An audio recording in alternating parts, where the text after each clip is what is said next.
Like how, what made you decide to get into the financial space, and what's your mission? What's your goal? What are the things that you want to accomplish? Okay, so I've been in the financial space for years. I actually been in real estate. I practiced real estate before in another state though. I was an active insurance person. Well, insurance agent. I did supplemental life, a little bit of life. But I did a lot of Medicare. I did it in the field and at a call center. So I did that for years actually. But then I got into credit restoration. So I do represent a financial literacy company, but our flagship product is credit restoration. So, so here are the current stats Right. right now. There's 112 million Americans with less than like a 600 credit score. There's 45 million Americans with no credit, zero credit, or credit invisible. So, unfortunately, minorities like Black and Brown people, we have the lowest credit scores in the country. Period. So, this is part of the reason why I'm on the platform that I am. Just being able to bring financial literacy to the community. And we wasn't taught this stuff in school. A lot of our parents didn't teach us. Our grandparents didn't teach us. I mean, we have some that did. Don't get me wrong, but a lot of us know. And I'm not amongst the ones that were taught. So part of my vision, part of my mission, of course, is bringing that to the forefront. Help wake up people, open their eyes. They start leveraging your credit, leveraging your finances properly to help them get out of the dark. Basically, Yeah. because we're in the dark compared to a lot of other races and ethnicities and everything. Like, and not just that, just like even learning to leverage your credit, your personal credit, and then you get the business credit, get your businesses going. Then you can have businesses in your own community rather than everybody else having businesses in your community. So stuff like that. So it may start Mm. as so the definitely it started as one thing, and then the vision definitely expands on top of that. But I'm here for the education at the end of the day. That's powerful. I think that's so powerful that you do, especially upon credit and the importance of credit and owning in our community, right? And Mm-hmm. being a pioneer in our community. I think credit, we all hear the saying, cash is king. But you know what I say? Credit is queen, and you need both of them to build an empire. There you go. You You need know? that king and that queen. Yeah, Right. you can't be an empire without a king and a queen. Right. You need them So if both. cash is king, credit is queen. They need both to build an empire. Yeah, I Mm-hmm. think that's awesome. That's why I know, me and you definitely bringing that type of knowledge to the forefront and telling people how to restore their credit, telling people how to plan to protect their assets and stuff like that, showing them the importance of having, the proper protection in place is so important. And that's big. That's really, really big. And I love that. I love what we do because we're really here showing people how to create an empire, the Mm-hmm. importance of cash is king and credit is queen concept. So yeah, just a little bit even about me. I'm 33 years old. I'm daddy of 6 beautiful kids, 3 boys, 3 girls. Right. Started the campaign when I was literally in my 20s, my early 20s, in 2012. And I came down solely wanted to learn. That's what I came down for. I just wanted to learn about finance. I wanted to know a little bit more because at the time I became a full-time dad to my oldest son and I gained custody of him. And I was like, man, my cousin reached out and said, hey, you open to learning about finance? I was like, yeah, what's up? Tell me more. And he was like, you just got to come down. So I was like, how much you got to pay for this, right? How much you got to pay for this? He's like, dude, you got to pay nothing. You just got to pay attention. And I was like, oh, I can do that. Still skeptical, right? Came down, started learning what people are teaching people. And I'm like, wait, y'all giving away this type of information to people? And he was like, yeah. And then the guy started talking about how much you could make doing this. I was like, I want to learn and earn, right? And Right. I decided to be a part of the campaign to educate people. And within 2 years, I was able to go full time within the campaign. Started teaching people, start speaking at different places. Was able to teach in colleges, fire department, mayors, different things that I've got the opportunity to share this knowledge with throughout my early career. And now I even come out with a course. I have a book coming out soon, and just spreading financial literacy. Still coach people. I still Mm, coach people every day. Like, my calendar is crazy, mm. and it's now that I relocated to Florida, everything's not picking back up. COVID slowed down a lot of things, but it is back up and running at full force at this moment. So yeah, it's really good to teach people. And I know tonight we have a lot in store for them, man. And you know, but I guess what we could do is pretty much I don't know. I You know what? How about this? If I was to ask, how do you start with someone, as far as how you empower them, right?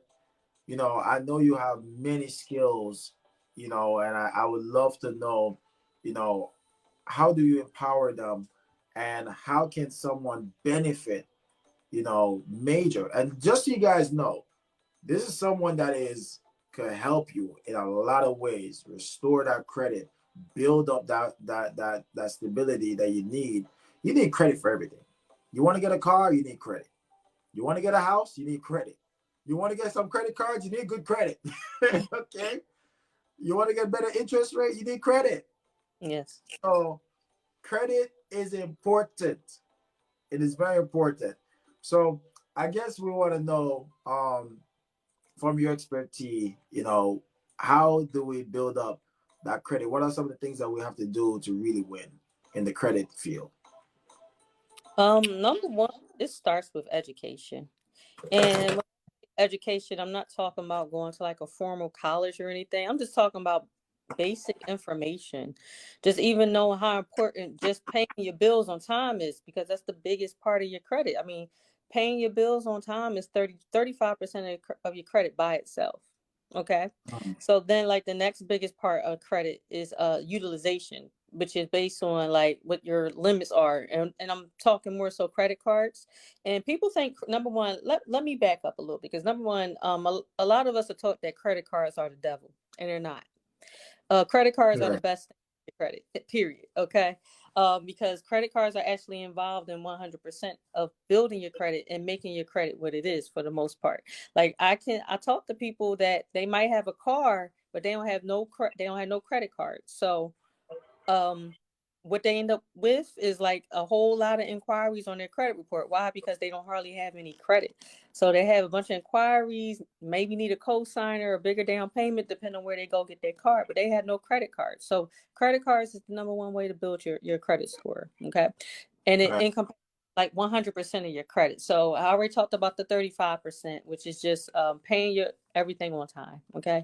Then the Right. next is 30%, which is utilization, or what you owe based on the limits. So people run around and say, oh, well, I was told if I keep my credit cards at 30%, I'm fine. That is incorrect. Okay. Mm, What you actually want to do when it comes to your credit cards, and just using simple math, say if you have two credit cards, both of them are $500 limits. So right. together that makes $1,000 limit, right? So Right. you actually want to keep the balances of your credit card, all of the balances together, 30% of the total limit of all your credit cards. So 30% of those two 500 cards, $500 cards together are balances no bigger than 150 for both cards. You understand where I just went with that? Mm, yep. Okay. So like the rule of thumb really is keep them between 1% and 9% of One each and nine credit card. percent. 1% and 9%, and that's how you actually maximize that 30% of credit utilization for the highest credit for that part of your credit. And then we have 15% of your credit is actually how old your credit is. So people make mistakes with, like, they'll get a credit card, they say, well, I don't want these cards no more, they'll chop them up, they call the company and cancel them, or they'll put them Mm, in the drawer and they forget about them. Nope, you're killing yourself. Right. Old credit is good credit. The older your credit, the better. The higher your credit score would be. So to get the most out of that 15% is to keep them cards open, to keep these accounts open.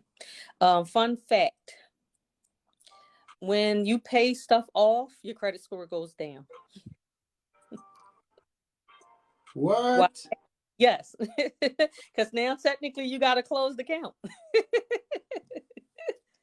So when Paying so you stuff, tell me paying, yes, paying so stuff when you off pay closes. stuff off, Yes, what?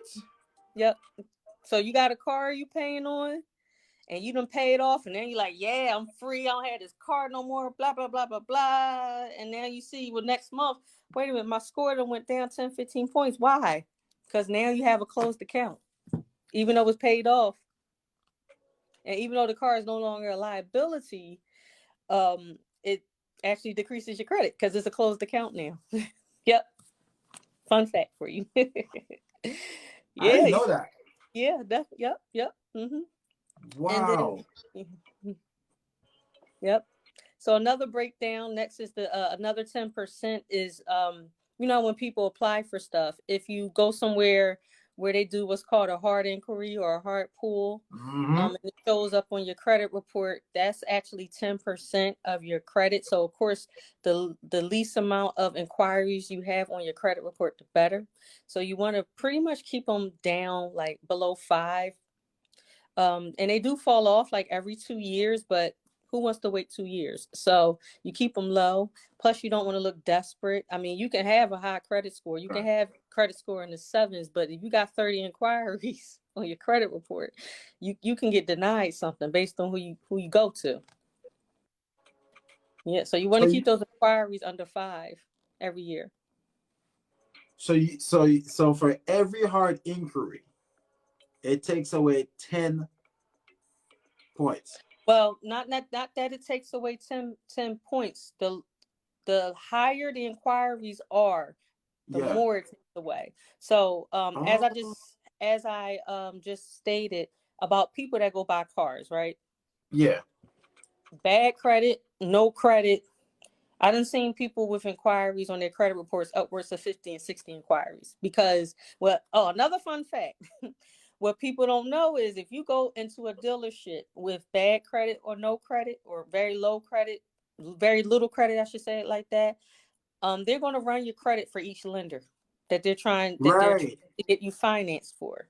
So you can go in the dealership and come out with 20, 30 inquiries. I've seen almost 60 inquiries, the highest I've ever seen. Would you recommend that it's best for them to kind of have an idea of who the lender that they want to work with before they go run their credit? What I recommend is to actually bring their own credit report from annualcreditreport.com and bring their own FICO report Mm. from myfico.com. That way you can go in there and say, here's my credit, here are my scores, what you got for me? You don't have to run it. You see that? That is such a key factor right there Mm-hmm. because now you're coming in with the information that they already need Mm-hmm. instead of them running your credit with 20 different people. Because by the time they run it with the first two that you was going to get denied for, and then you got to the third one that could have approved you because if they were, you get what I'm saying? They don't Mm-hmm. mess up their chance because It's, they it's already a hit you. compounding effect because you Right. run it, running and running and running, and meanwhile your score going down and down and down, and then not just that, it makes you look bad with all those inquiries on your credit report. Yeah. Wow. I think Mm-hmm. that's a major key right there because if people just understand that factor, right? Because Mm-hmm. that kind of happened to me recently when I was buying a car, and they must have ran my thing with probably like 6 different banks, Mm-hmm. and I was like, dude, I already told you the bank I wanted to work with. Why are you even running it with other people, right? Mm-hmm. And this is Does that bank where want I'm to like, work with you? That's the question. huh? Did that bank want to work with you? That was the question. Yeah, no, I already kind of knew that was the bank to go with, right? Mm-hmm. And I know they work with affiliation with that bank. So I'm like, all right, cool. Let's go straight to that bank. Don't run myself with other banks. I Mm-hmm. don't care about other banks. I want that particular bank. right? Because they have the better rates and stuff. So they wanted. That's another thing too. They will put you in the bank that give you a higher interest rate because they make better money off of the ones that give you the higher interest rates. Not just that, I've heard some things where they'll do stuff like the bank might be charging one interest rate, and then the car company will charge you a different one On the back end. Mm-hmm. See, Yeah. that's why we got to make sure. Yeah, but This is why see, we got to make sure our and credit what score people is intact. exactly, and then what people don't understand, that bad credit is expensive. Period. Oh yes. Oh, say that again. That's a bar right there. Not and is not just bad credit, it's ignorance, period. And ignorance just meaning just being uneducated about things. And we are in the information age. There's so much information out there and it's easily accessible. It's really not too many excuses for people to be as ignorant as they are. They're choosing to remain uneducated. Like bad credit, ignorance period is expensive. And I actually read that from like a book that TD Jakes wrote, and this was maybe like a decade ago. I saw it in his book, and he said ignorance is expensive. And the older I get, the more and more I understand that bad credit is expensive. I'll tell you, Yeah. somebody I'm working with not patient enough, want to get a car, and I said, okay. I said, well, congratulations, you got your car. I said, what's your interest rate? He said 18%. I was mad at mine being 8. I would be mad at 8 too because I paid 3. So yeah, See, I was really upset. Mine was at 8, and I was like, ugh. right. Yeah, exactly. I remember I was talking to a guy. He was asking me about how I can help him and everything. And I said, what was going on with your credit? He said, well, it must not be that bad. I'm like, well, why you say that? I just got a car. I said, okay, fine. What's your interest rate? He said 12%. And he didn't understand that that's where they get us. Right. You I'm see, like, dude. that's why. Mm-hmm. That's why at that moment he has to learn the power of the rule of 72. Go ahead. Because if Tell us you about learn the that rule rule. of 72, Mm-hmm. right? Because this is where we start teaching people about how does interest hurt them, right? Mm-hmm. Because if they take the 72, because the rule of 72 says if you take 72 and you divide it by whatever interest you're receiving on your money Mm-hmm. or getting for your money, the equal represent the years it takes for the money to double for you or against you. Mm-hmm. So, for example, if we're putting money in the bank, right, and the bank was giving us 1%, we know they don't, but let's say they gave us 1%. 72 divided by 1 give us 72.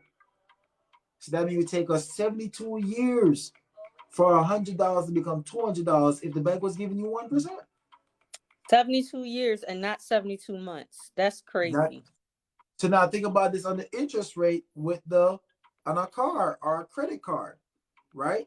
If the interest rate on a typical credit card is around 20%, 72 divided by 20, that means whatever remaining balance on that card will be doubled within 3.6 years. So Mm. there was $1,000 balance on that card not paid off within the time period of when you first started, within that 3 years, 6 months, then that balance will double against you. That's how a lot of people end up with these credit card debts because their money is getting compounded against them way faster than they could keep up with it. Right. So Right. 72, the rule of 72 helps us to know, is this a good investment? Is this a good move based upon the amount of years it would take for one balance to double against us? Mm-hmm. Yeah, I It's a love that. game changer. Mm-hmm. Yeah. Definitely. But yeah, man, I think we gotta get a t-shirt where it says bad credit is expensive. I like that. Yeah. That needs to be on a shirt. Bad credit is expensive. Mm-hmm. And some Good people ask credit is about it is. And you're 100% correct. Like I said, I paid 3% for my car.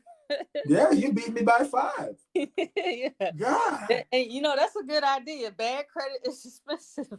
Good credit is Credit, cheap. Because do you know what? yeah. Sometimes that's the first thing. How much is it? It's cheaper than what you paying for bad credit. I tell you. And it's the I honest to feel like God I truth. got bad credit at this point with my 8. Mm-hmm. Mm-hmm. you know, Yeah, I don't but want to hear that though. nobody want to hear that Mm-hmm. because when we start think about it, when we drop in bars like this, right? I call these things bars. We're dropping mad nuggets and knowledge. Mm-hmm. People run away because you know why? It makes their reality Yeah. comes to light. Mm-hmm. The Because truth. many people, they hide behind their ignorance to continue to say that I don't know what I don't know. Yeah. But there's people like me and you out here that's giving them knowledge, that's trying to give them the information, trying to empower them. But what they do with this, Mm. they don't do much. They don't do much. Right? Even if it's for free. And that's terrible. I'm gonna give Yeah. you some education for free. You still want to reject it, but like you said, it make them face their reality. Let me tell you something. One of my mentors said in the industry. He said, "Mirrors, they're not for reflection; they're for correction. Mm. When you're looking in the mirror, it's going to show you all the ugly, and these are the things you need to fix. And people don't want to do it. That, like you said, that ignorance is bliss, isn't it?" I had to write that one down. Mm-hmm. I may use that on somebody tomorrow. You gonna use it? Go ahead, man. I'll tell you. You gonna hurt their feelings with that one. It's all right. I love hurting feelings. It is what it is. Yeah. I ask people, listen, you want me to be straight up with you, or you want me to dance around, or what? Like this? No, you gonna be for real. I, Yes. I always give my students a disclaimer immediately. I let them know straight off the bat. Listen to me, man. If you're looking for someone to be soft, nice, and all that, I can't be that for you if you expect results. Mm-hmm. You're gonna hate me in the beginning, but you're gonna love me in the end. And Right. I'm okay with that. Yeah. Yeah. I'm okay with that too. I definitely am. Yeah. I'm okay with it. I don't care for the likes. I care for your bank account to look good. I care about your finances look good. I care about your credit score look good. I care about your debts reduce. And That's at what the I end care of the about. day, what's more important, your feelings, or all those things you just named? What really count here? What's really important? But you don't want to get your feelings hurt because you don't like the truth. Yeah. I tell people, man, I don't care about your feelings. I care about your financial foundation. It ain't Mm-hmm. nothing personal, it's business. And then you know what? And then it ain't even all about you. You got children, grandchildren, Oh children. man. I read something where it says that wealthy people, they plan for the next 100 years, Yes. and poor You're people, speaking my they, language. Let's plan for the weekend. That's it. Hey, what's going on this weekend? Where we going this weekend? mm-hmm. I'm going to build wealth. That's what I'm going. I'm sitting in front of my computer, my laptop, my iPad, or my cell phone, because that's what you know what, I make the most money with my cell phone, for real, for real. And all these Right. smartphones out here, if your phone not making you money, you got a dumb phone, not a smartphone. And Man, these people, phones are smart enough to put us on the moon, but they can't make money from it. listen, all these people just bought that new iPhone. For what? Mm, because they iPhone got been trying to trick me to go over there. You know, they try slowing down your stuff, crashing your stuff. It's mm-hmm, okay. I'm gonna mm-hmm. ride it out. When you're done playing your little tricks, my phone still make phone calls. It's still going to the internet. That's all I need. That's all you need. Yes, definitely. Definitely. That is powerful, man. You drop so much bar. Literally, bad credit is expensive. I like that. I think that should be our next topic when we come out here. Bad credit is expensive. Good credit is cheap. You know, the fact that even the layout for someone to go buy a car and go down that route, and I tell people all the time, I'm a note taker. I'm a note taker. I'm a religiously note taker. You see, I'm in my good book, good book. I'm not taking notes on all shitty crap. This is the book that comes with me everywhere, right? So Mm-hmm. it's important notes, right? And the one things that for me, I think one of the things that you shared that was so powerful, even when you're going to buy a car, or if you're going to do anything pertaining to your credit, it's good to have the information. You go to the annualreport.com, right? Go there, go get your credit score, right? Go to my FICO, go get your credit score, right? Run that bad boy one time. Have an idea of who you want to do business with before you even go there. You don't even have to run it, because I got my report. As long as it's ran within the last 30 days, and in my Right. FICO, the only place to get your really true credit scores, because even places like Experian.com, That's a score simulation. That's not a true FICO score. And as we know, like stuff like Credit Sesame, Credit Karma, although Yeah. they are excellent tools, don't get me wrong, they are excellent tools for what's on your credit report. Those are Vantage scores, and nobody uses those. So your true FICO scores come from myfico.com. Wow. Bar guys. I hope you guys are learning. I hope you guys are learning something, because this type of information is not given away. They're not given away. They're not shared. That's why we're here to empower you in such a fashion, because we want to start changing people's lives. Like, I want you guys to make sure you go follow Tyra right now. Follow her, follow her, follow her. Blow her up. Get in Thank her inbox. you. Yes, I am Right? Tyra Jacqueline on Facebook, TikTok, and Instagram. I give away free game every day, y'all. Come on, one way or the other. Yeah, we're going to keep doing this, man, because we got to start sharing this type of knowledge. We got to start giving people this type of information, because once they get it, they can't forget it. Right? You And like I said, dropping your guys, bar. Let's go. Let's go. oh, man, where do I start? Yeah. You know? You know, one of my mentors, he said, well, we know from the Bible says, you know, without wisdom, my people perish. So, Facts. and what are we doing? Slowly dying or walking around like sheep, you know, sheep with your eyes wide shut. It's time to open them. We are in the information age, and you can get so much. You can just go to YouTube and learn so much. There's so Right. many people just like me and you. There's people that look like me and you, and they're on YouTube every day, just giving away education. They're here on.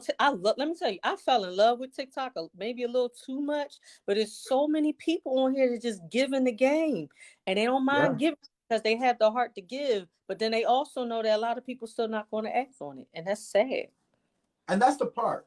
One of the things I always tell people, that what I'm really passionate about, right? When people think about finance pertaining to how I deliver it, I tell people that I give you the information, but I don't just give you information. I give you information with understanding. Because without understanding, you can't take action. That's why there's so much information, little action, because there's not enough understanding. Yes. I Right? tell you what another So one of my mentors say: knowledge is not power, it's applied knowledge. yeah, I Applied know how to knowledge. get skinny. Mm-hmm. Right? I always use the analogy, like January, right? I just posted on my Facebook. When I first started my workout session, right? I was almost 290 pounds. I couldn't even believe I allowed myself to get that big. Right? And I said to myself, I'm gonna drop over 50 pounds before December. Right? I went from a size 44. I'm now at 36, 38. This morning I was laughing my butt off. I put on one of my pants by accident, the 44, as I was getting dressed this morning, and the thing fell off me. So I was like, oh my God. I thought I lost too much more weight. No, you look great. I checked the tag and I realized it was the 4. I was like, whoo. I was like, baby, this is something wrong. But the goal is, applied knowledge is power. Right? And sometimes when we apply the knowledge, we don't see the result right away. So we think it's not working. It has to be consistent. Consistent trial and error, consistent applying knowledge is powerful. Yeah.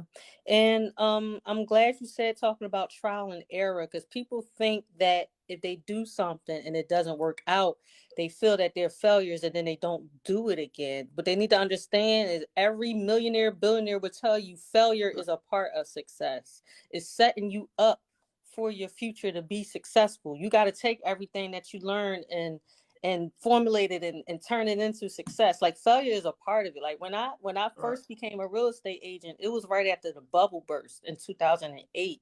It was so much inventory, and I was just like, oh my gosh, I'm just not good at that. It wasn't so much that I wasn't good at it. It's just what circumstances that was there at the time. I mean, every house you went to is short sales and foreclosures, and it was just everything. And I'm just like, man, just maybe this is not for me or whatever. Then I did insurance in the field, knocking on doors, supplemental insurance. I'm like, maybe this is not for me. I don't know, but I learned so much. I learned a lot Right. about business. That's my first learn about being an entrepreneur, all that good Mm-hmm. stuff. And then the good thing is now me being older, I can look back on that and say that was just setting me up. No, you got All, wiser. You didn't get older. You got wiser. of course. Oh, I hate that word old. I will uh, correct everybody. uh, If they tell me oh, that, sorry. oh, I'm this old, I'm like, no, you're that young. Yeah, right. Yeah, yeah. You know, but definitely, as I got wiser, I realized now that that was just setting me up. Because Right. how many? I mean, how many people can you speak to that got background in real estate, insurance, and some of them boys I can't name with the three letters, but Right. And you and see, you know, and I deliver financial literacy and credit. you see, Bad mama jam, okay? but you So, see, you know what makes you powerful though? mm-hmm. What my mentor always tell me is that those setbacks were setting you up for a greater comeback. That's right, for the comeback. Like LL, man, don't call it a comeback. I've been here for Yeah, years. I've been there for years because we got to look at, and I tell people all the time, as entrepreneurs, it's okay to try many things because the only way you fail at entrepreneur is when you quit being an entrepreneur. Exactly. When you Not stop. because one venue didn't work for me. That don't mean that I'm a quitter. No, it just means that I that wasn't for me. Right. Maybe Maybe not it wasn't for you at that time too. at that time. Exactly. Mm-hmm. Sometimes we go into our blessings too early, and we weren't equipped Not yet. You weren't ready. mentally, Right. Yeah, you weren't ready. You 100%. Because I had a lot going on at that time, right? and it kind of hardened me against certain things and everything, but it was everything else that I was going through at that time, personal and all that stuff. Yeah. But like I don't feel that way anymore. So I'm so glad that I came through that the way I did. But like I said, it just set me up, man. The For your greatest versatility. comeback. Yeah, Because yeah. look at the fact now, you're in the credit restoration field. You do a lot with estate planning. All of these things that you're doing, helping families, right? In a major way, major way. And that's what makes it so unique and so powerful. That's why, guys, when it comes to financial literacy, you got to realize that financial literacy doesn't just stop at one thing. Financial Right. literacy is finance, period. Period. Period. Right? And you got to understand that finances is changing at such a rapid rate right now. It's changing. Things are going from a fiat to a crypto, right? But I'm not even big on the whole crypto sector either. But there's a lot of things changing, right? There's a lot of things changing. So that's why, even for me, when I sit down with people, I pretty much just focus on four things, right? Four things that people got to learn. One, they got to learn what's their FIN number, right? FIN number meaning they got to know what's their final income number that they need for retirement. They got to know that. And the way that people learn their FIN number is by learning, well, how much you're going to need for retirement and how Mm-hmm. much you need to save to reach those needs. If you ask the average person right now, two questions. When do you want to retire and how much you're going to need during retirement? I don't know. And if they give Right. a Exactly. number, is it even sufficient? Because two things you got to calculate: taxes and inflation. Mm. Taxes and inflation, these are two things we got to calculate how this is going to affect what you need and how you save and where you save it. Because then it comes down to how it's going to be taxed when you need the money, Mm-hmm. right? So these are factors that we help families to learn about their FIN number so that way they can understand those aspects and plan. Because without a goal, or better yet, without the why, the how won't come. But once you know why, the how come. Right. Right? So now that you know your need and how much you need to save, then we start working on the budgeting. That's the second thing I help families with: budgeting. Because a lot of people think that budgeting is tracking spending. No way. That is incorrect. I would tell people that every day. You can't track something without knowing what it should be. You can't. So that's why it's important that budgeting is not tracking spending. Budgeting is knowing how much you can save and how much you can spend before you do either one of them. That's when you track the spending. That's when you track. See, that's the bar that didn't teach us that. Right. When they tell you, just track your spending. Track your spending. And when we track our spending, what are we doing? Spending. We're set up to fail. Right? Oh, yeah. So this is why when we break down the budgeting plan, families got to learn how much they need to save. And when it comes to the saving portion, right, we talk about 10-5-5. And if you have debt, it's 10-5, 2.5, 2.5. Now, what I mean by this, it means that bare minimum, this is a minimum now. Your minimum that you're supposed to be saving towards your retirement is 10%. 10%.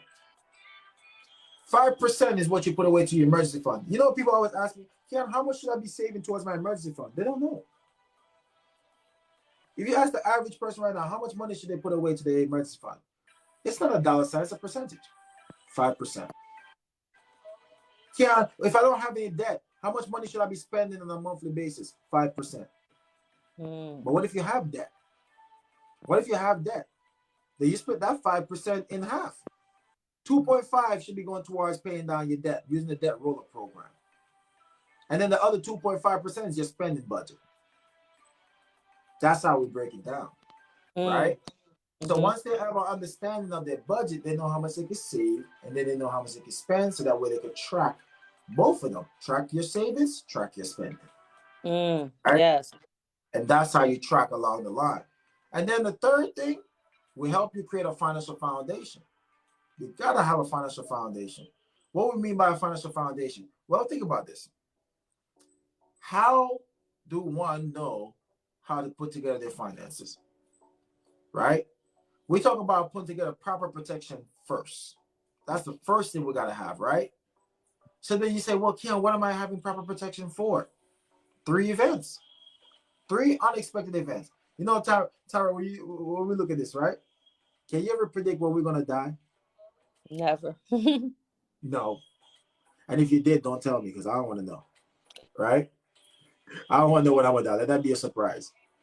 Can we predict when we're gonna have a health issue? No. Can we predict when we're gonna have a disability? No. So these 3 events, we can't predict whenever they're gonna happen to us.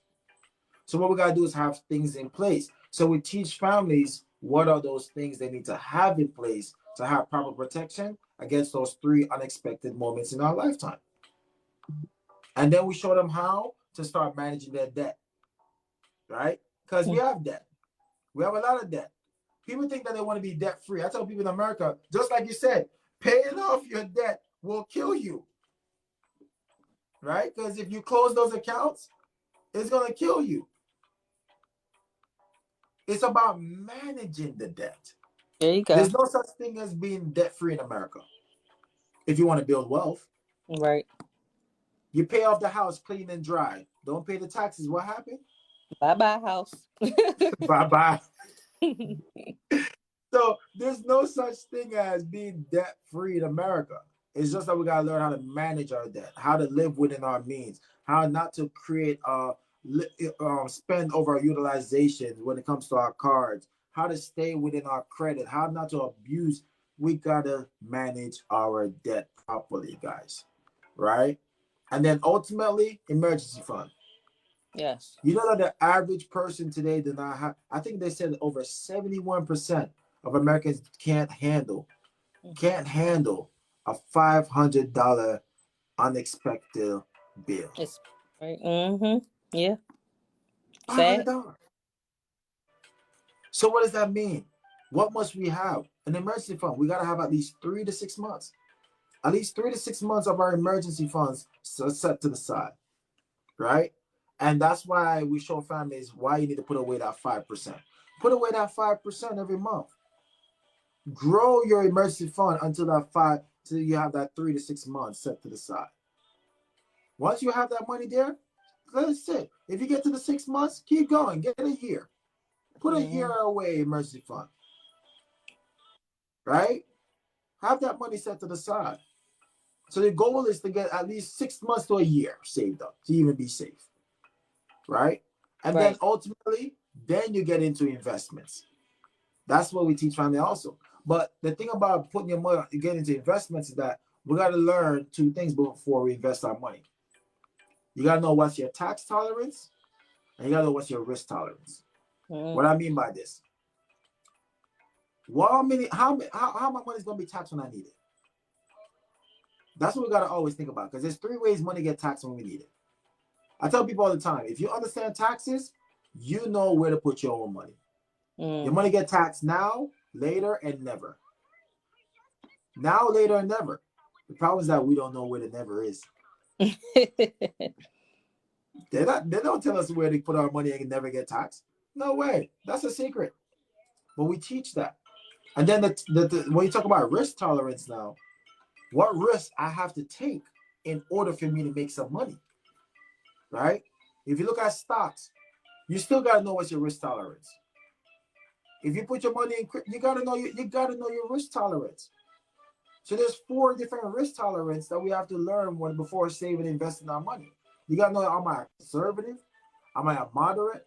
Am I a moderate growth? Or am I aggressive? You got to know what this means. It's not just say, oh, I'm an aggressive investor, I'm all in. No, it's a percentage. How much of my money will be at risk? How much of my money is safe? That's why we got to learn these things. Because then you learn, am I really as a risk taker as most people think that they are? Most people are not risk takers. They're very conservative, but they still want to be in a position to make money. So they just got to learn. They just got to learn 2 ways. They know the risk factor. And then the 4th thing we teach them is the wealth formula. This is where it puts it all together now. Because when it comes to investment, right? Let's talk about what society have taught us now. Is it fair to say that, and I'm going to say the word society, because TikTok, they're very funny with their little words. Society have taught us that we are supposed to invest our money first, right? We all heard that. Invest your money first. But when you invest your money, they tell you to put it where it's 59 and a half before you can touch it again, right? You follow me so far? Oh yeah, I know what you're talking about. So you got to wait till 59 and a half to touch that money.